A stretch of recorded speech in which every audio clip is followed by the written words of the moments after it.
तो प्यारे विद्यार्थियों, देख सकते हो हमारे पास में आ चुका है अर्धवार्षिक परीक्षा 2023-24 कक्षा 11वीं का अर्थशास्त्र विषय का सेट बी का फुल सॉल्यूशन। देखिएगा प्यारे विद्यार्थियों, आप सभी लोगों को पता ही है कि आपकी अर्धवार्षिक परीक्षा के सभी जो पेपर है अलग अलग सेटों में आ रहे हैं। और देखिएगा ये किसी को भी पता नहीं है कि किसके पास में सेट ए आएगा और किसके पास में सेट बी आएगा। तो देखिएगा ऐसे में आप लोग ये करें कि हमारे द्वारा आपके चारों सेट पेपर अपलोड कर दिए गए हैं, set A, set B, set C और सेट डी।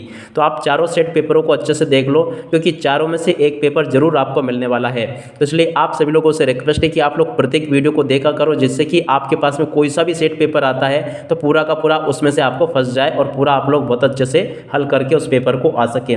तो चलेगा, अब आगे बढ़ते हैं, देखते हैं और समझते हैं कि अर्धवार्षिक परीक्षा 2023-24 कक्षा 11वीं का आपका अर्थशास्त्र विषय का पूरा पेपर कैसा आएगा और आप सभी को इसका सोल्यूशन कैसे पूरा कंप्लीट कर लेना चाहिए।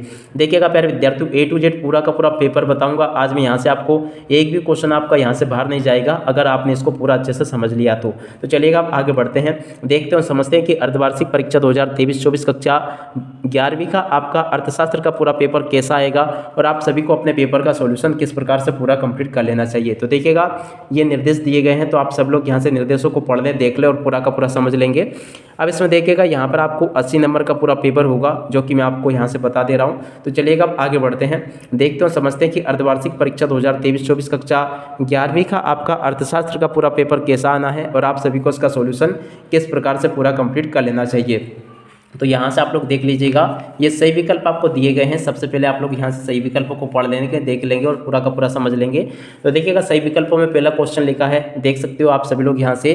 तो देखिएगा प्यारे विद्यार्थियों, यहाँ पर पहला क्वेश्चन लिखा है अर्थशास्त्र आर्थिक कल्याण का अध्ययन है, ये किसने कहा। तो देखिएगा किसने कहा था, ये मार्शल ने। तो यहाँ से इसका उत्तर आपको क्या लिख रहे हैं ना, मार्शल। दूसरा क्वेश्चन अपवर्जी विधि के अंतर्गत। तो देखिएगा अपवर्जी विधि के अंतर्गत क्या आता है, किसी वर्ग की निम्न वर्ग सीमा को वर्ग अंतराल में समावेशित करते हैं। तो देखिएगा दूसरे का उत्तर क्या आ जाएगा, द नंबर का। अब इसके बाद में तीसरा क्वेश्चन पढ़ते हैं, आंकड़ों के वर्गीकरण का उद्देश्य है। तो देखिएगा आंकड़ों के वर्गीकरण का उद्देश्य क्या है। तो देखिएगा सारणियन के लिए आधार प्रस्तुत करना, समंकों को सरल एवं संक्षिप्त बनाना, या समानता एवं असमानता स्पष्ट करना, या उपयुक्त सभी। तो देखिएगा तीसरे का उत्तर द जाएगा। उसके बाद में चौथा क्वेश्चन पढ़ते हैं, किसी वर्ग में मदों की संख्या को कहते हैं। तो देखिएगा प्यारे विद्यार्थियों, इसका उत्तर क्या होगा, किसी वर्ग में मदों की संख्या को क्या कहा जाता है ये आपको बताना। तो देखिएगा इसको कहते हैं आवृत्ति। तो इसका उत्तर क्या आ जाएगा, आवृत्ति। उसके बाद में अगला क्वेश्चन पढ़ते हैं, क्या लिखा है, क्वेश्चन नंबर 5, भारत में विकास योजनाएं कब प्रारंभ की गई। तो देखिएगा भारत में विकास योजनाएं 1 अप्रैल 1951 को प्रारंभ की गई। तो 5वें नंबर का प्यारे विद्यार्थियों आपका 12 नंबर का सही होगा। यहाँ से आप लोग देख लें और पूरा का पूरा समझ लेंगे। अब इसके बाद में अगले क्वेश्चन को देखते हैं, समझते हैं। तो देखिए क्वेश्चन नंबर 6 लिखा है, 2011 की जनगणना की रिपोर्ट के अनुसार किस राज्य में साक्षरता दर सबसे कम थी। तो देखिएगा इसका उत्तर आपका क्या आ जाएगा, बिहार। तो देखिएगा 6 का उत्तर आपको बिहार लिख लेना है। उसके बाद में क्वेश्चन नंबर 2 को पढ़ते हैं, जिसमें कि आपसे रिक्त स्थान पूर्ति पूछी जाएगी। तो देखिएगा रिक्त स्थानों की पूर्ति आपको कैसे पूरी कर लेनी है, यहाँ से आप सभी लोग इसको देख लेंगे और पूरा का पूरा समझ भी लेंगे। तो देखिएगा रिक्त स्थान पूर्ति में पहला रिक्त स्थान लिखा है, रिक्त स्थानों में सही विकल्प चुनकर लिखिए। तो देखिएगा रिक्त स्थानों में सही विकल्प चुनकर आपको कैसे लिखना है। पहला क्वेश्चन पढ़ते हैं, फलनात्मक संबंध चरों के बीच से संबंध को कहते हैं। तो देखिएगा इस जगह पर आपको क्या लिख लेना है, कारण तथा प्रभाव संबंध को कहते हैं। तो देखिएगा पहले में तो आपको ये लिख लेना है। दूसरा क्वेश्चन, परिमाप विचलन का मूल्य बिंदु में परिवर्तन से है। तो देखिएगा इस जगह पर आपको क्या लिखना, स्वतंत्र है। तीसरा क्वेश्चन पढ़ते हैं, कृषि में बेरोजगारी पाई जाती है। तो देखिएगा दृश्य बेरोजगारी या अदृश्य बेरोजगारी। तो देखिएगा इसका उत्तर आ जाएगा अदृश्य बेरोजगारी कृषि क्षेत्र में पाई जाती है। चौथा क्वेश्चन पढ़ते हैं, मुद्रास्फीति से अभिप्राय दीर्घकाल में सामान्य कीमत स्तर में स्थिति से है। तो देखिएगा ये इसमें आपको क्या लिखना, वृद्धि से है। इसका राइट आंसर ये होगा। उसके बाद में 5वां क्वेश्चन, योजना काल में शिशु मृत्यु दर 145 से घटकर रह गई। तो देखिएगा इसका उत्तर आपको क्या लिख लेना, 42। तो यहाँ से आप सब लोग इसको लिख लें। उसके बाद में अगले क्वेश्चन को पढ़ते हैं कि क्या अगला क्वेश्चन आपसे पूछा जा रहा है। तो देख सकते हो यहाँ पर जो क्वेश्चन लिखा है, चतुर्थक श्रेणी बांटते हैं। तो देखिएगा श्रेणी को बांटते हैं, कितने जगह पर बांटते हैं इसको, 4 भागों में। उसके बाद में समय के साथ मानव पूंजी के स्टॉक में होने वाली वृद्धि की प्रक्रिया को निर्माण कहते हैं। तो देखिएगा प्यारे विद्यार्थियों 7 नंबर के क्वेश्चन में आपको लिख लेना है, मानव पूंजी कहते हैं। तो देखिएगा इस जगह पर आपको ये लिख लेना, मानव पूंजी। तो ऐसे आप सभी लोग यहाँ तक का पूरा देख लेंगे और पूरा इसको समझ लेंगे, जैसा कि मैंने आपको बताया है। अब चलेगा आगे के पेपर को मैं आपको बताता हूँ। अब देखिएगा प्यारे विद्यार्थी, उसके बाद में यहाँ से आप लोग इन क्वेश्चंस को देख लेंगे। क्वेश्चन नंबर 3 में आपसे जोड़ी पूछी जाएगी, तो आप सब लोग यहाँ से जोड़ी को देख ले, पढ़ ले और समझ ले। क्वेश्चन नंबर 1 को देखते हैं। 2011 की जनगणना के अनुसार भारत में साक्षरता दर है, तो देखिएगा कितनी है भारत में साक्षरता दर, 74.4% है। दूसरा क्वेश्चन पढ़ते हैं, सामाजिक आधारित संरचना क्या है, तो देखिएगा इस जगह पर आपको लिखना शिक्षा।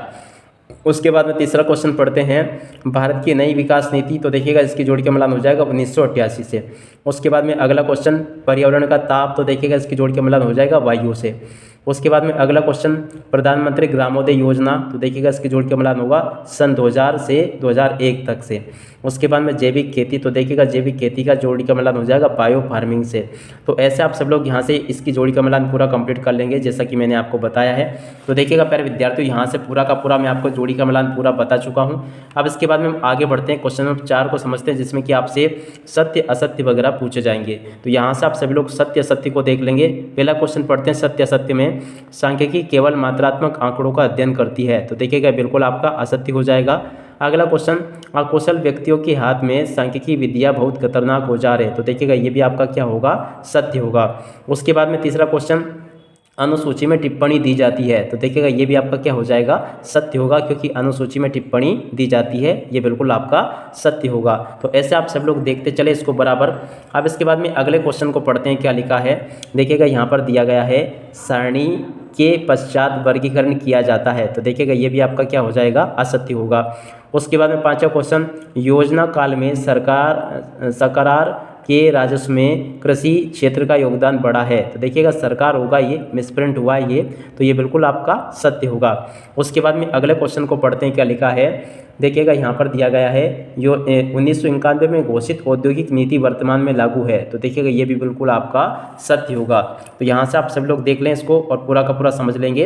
अब इसके बाद में हम आगे बढ़ते हैं, अगले क्वेश्चन को देखते हैं। तो यहाँ से आप लोग इसको देख लें। प्रश्न नंबर 5 में आपको एक शब्द या फिर एक वाक्य में उत्तर देखने को मिलेंगे, तो आप सब लोग यहाँ से इसको देख लें, पढ़ लें, समझ लें। तो देखिएगा इसका पहला क्वेश्चन पढ़ते हैं, स्वतंत्रता प्राप्ति के पश्चात अब तक कितनी औद्योगिक नीतियों का घोषणा हो चुकी है, तो देखिएगा इसका उत्तर आ जाएगा 6। उसके बाद में अगला क्वेश्चन, मध्य प्रदेश की किसी खेती को बायो फार्मिंग के नाम से जाना जाता है, तो देखिएगा वर्मी कंपोस्ट यहाँ पर आपको लिख लेना। अगला क्वेश्चन देखते हैं, क्या लिखा है, तो देखिएगा यहाँ से आप सब लोग इसको देखते चलें।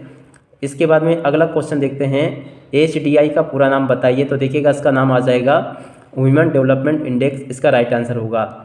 उसके बाद में अगला क्वेश्चन पढ़ते हैं, विश्व की सबसे बड़ी लोकतांत्रिक वाली अर्थव्यवस्था को किस नाम से जानते हैं, तो देखिएगा इसका उत्तर आ जाएगा भारत।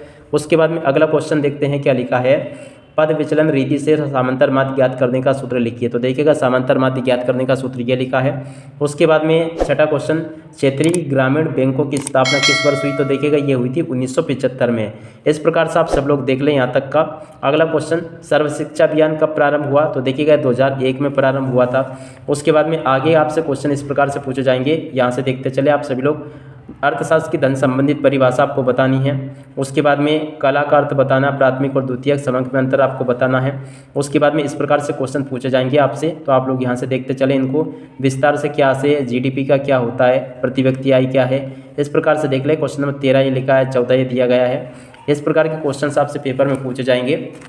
उसके बाद में बाकी के क्वेश्चन ये लिखे हैं, क्वेश्चन नंबर 14 को देख लें, 15 को देख लें, 16 को देख लें, और उसके बाद में देखिएगा बाकी के क्वेश्चंस को देख लीजिएगा। A to Z क्वेश्चन आपके पेपर में इसी प्रकार से पूछे जाएंगे। तो देख सकते हो प्यारे विद्यार्थी, पूरा का पूरा मैंने यहाँ तक का आपका पूरा पेपर बता दिया। अब इसी के साथ में इस वीडियो को यहीं पर समाप्त करते हैं। नमस्कार, जय हिंद, जय भारत।